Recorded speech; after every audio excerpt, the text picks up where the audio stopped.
जनमैन आज हम basic group 6 कर रहे हैं और ये आपको मैं स्टेप बाय स्टेप समझाऊंगा। सबसे पहले हम ड्राई टेस्ट करेंगे, फिर उसके बाद हम ग्रुप आइडेंटिफिकेशन करेंगे, फिर उसके बाद रेडिकल आइडेंटिफिकेशन करेंगे, फिर उसके बाद कंफर्मेटरी टेस्ट करेंगे और एंड पर मैं आपको रिज़ल्ट बताऊंगा। आइए बढ़ते हैं सबसे पहले इसके ड्राई टेस्ट की तरफ। ये अमोनियम का सॉल्ट है।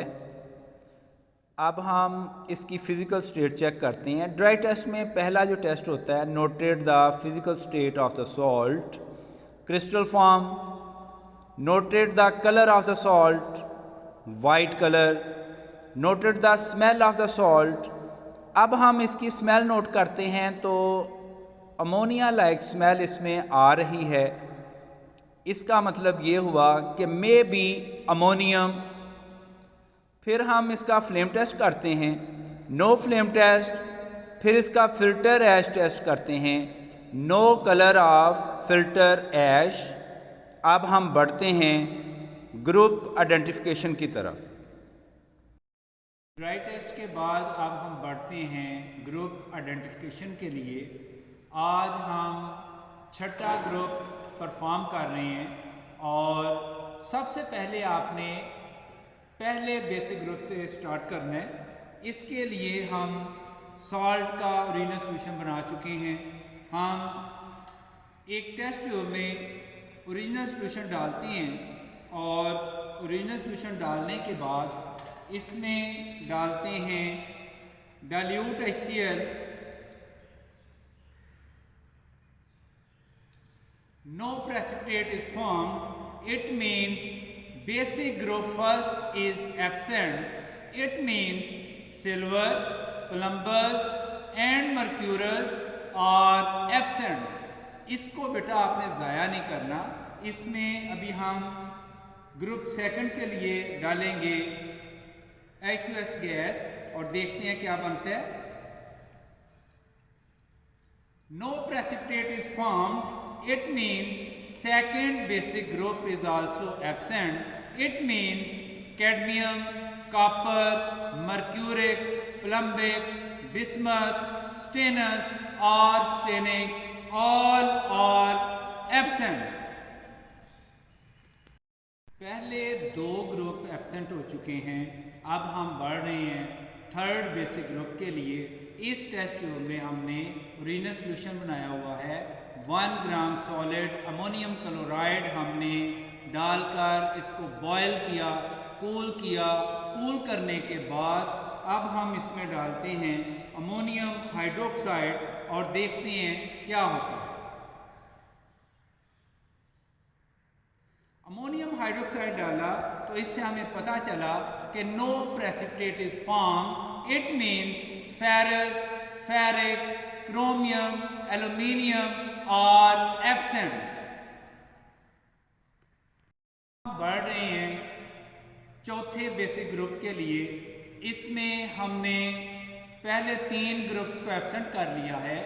पहला basic group absent, second basic group absent, third basic group absent.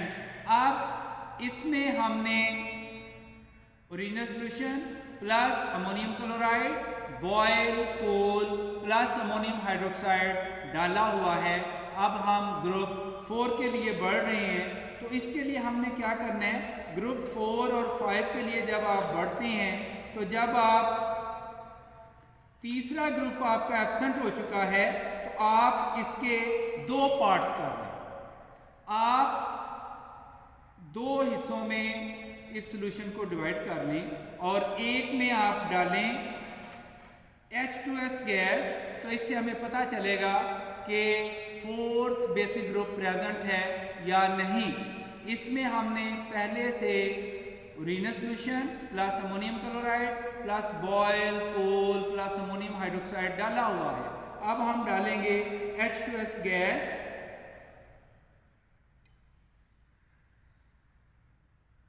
No precipitate is formed. It means 4th basic group is also absent. It means nickel, cobalt, manganese and zinc are absent. इसका हमने दूसरा हिस्सा जो हमने इधर रखा हुआ है, इसमें पहले से हमने चौथे ग्रुप, अब चौथा ग्रुप भी एब्सेंट हो चुका है, पांचवें ग्रुप के लिए अब आगे बढ़ रहे हैं। तो इसमें हमने uranium solution plus ammonium chloride, boil, cool, ammonium hydroxide डाला हुआ है और इसमें अभी हम डालेंगे अमोनियम कार्बोनेट। अमोनियम कार्बोनेट का सोल्यूशन देखते हैं। Gentlemen, no precipitate form. It means fifth basic group is also absent. It means calcium, barium and strontium are absent. पहले 5 बेसिक ग्रुप एब्सेंट हो चुके हैं। It means 6 group is present and ammonium, magnesium, sodium and potassium are present. अभी हम आगे बढ़ते हैं कि छठे ग्रुप के रेडिकल को हमने किस तरह आइडेंटिफाई करना है। जिनमें बेसिक ग्रुप 6 हम कर रहे हैं, पहले 5 ग्रुप एब्सेंट हो चुके हैं, अब हम छठे ग्रुप के लिए बढ़ रहे हैं और इसमें अभी हम रेडिकल कर रहे हैं अमोनियम। जब हम अमोनियम के लिए आगे बढ़ते हैं तो आपने टेस्ट ट्यूब में सॉल्ट डाला, याद रखिएगा इसमें आपने सॉलिड सॉल्ट डालना है और एक क्रिस्टल सॉलिड सोडियम हाइड्रोक्साइड का डालिएगा। फिर इसके बाद आपने इसको वार्म करना है। जब आप वार्म करते हैं तो इसमें देखें चिड़चिड़ की आवाज़ आना शुरू हो गई है। फिर आप कंसनट्रेटेड HCl में ग्लास रॉड डिप करके इसके करीब लेके आइएगा और चेक कीजिएगा कि कौन सी गैस है। तो इससे हमें पता चलता है कि dense white fumes are formed, जिससे हमें पता चल रहा है कि हमारा जो रेडिकल है वो छठे ग्रुप में है और रेडिकल अमोनियम है। आगे हम बढ़ते हैं, इसकी कंफर्मेशन के लिए इसके कंफर्मेटरी टेस्ट करते हैं। अभी हम बढ़ते हैं कंफर्मेशन के लिए। अमोनियम की कंफर्मेशन करनी है, उसके लिए हमें कम से कम 2 कंफर्मेटरी टेस्ट करने पड़ेंगे।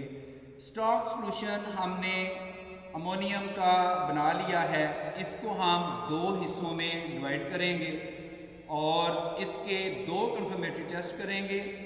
एक में हम डालेंगे पिक्रिक एसिड। पिक्रिक एसिड का सॉल्यूशन जब हम इस्तेमाल करते हैं तो देखते हैं क्या होता है।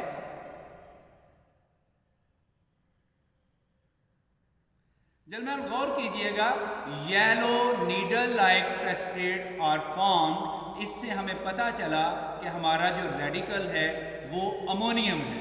अभी हम दूसरा टेस्ट करते हैं। दूसरा कंफर्मेटरी टेस्ट जो है उसमें हमने सोडियम हाइड्रोक्साइड डालना पहले और फिर हम उसमें डालेंगे नेस्लर्स रिएजेंट और देखते हैं क्या होता है। ये यूरेनियम सॉल्यूशन हमने पहले से जो सेकंड पार्ट रखा हुआ था उसमें अभी हम डालेंगे सोडियम हाइड्रोक्साइड सॉल्यूशन। फिर इसमें हम ऐड करेंगे नेस्लर्स रिएजेंट। नेस्लर्स रिएजेंट डालने पर ब्राउन प्रेसिपिटेशन आनी चाहिए। देखते हैं क्या होता है और मैं चाहूँगा कि आप बनते हुए देखें।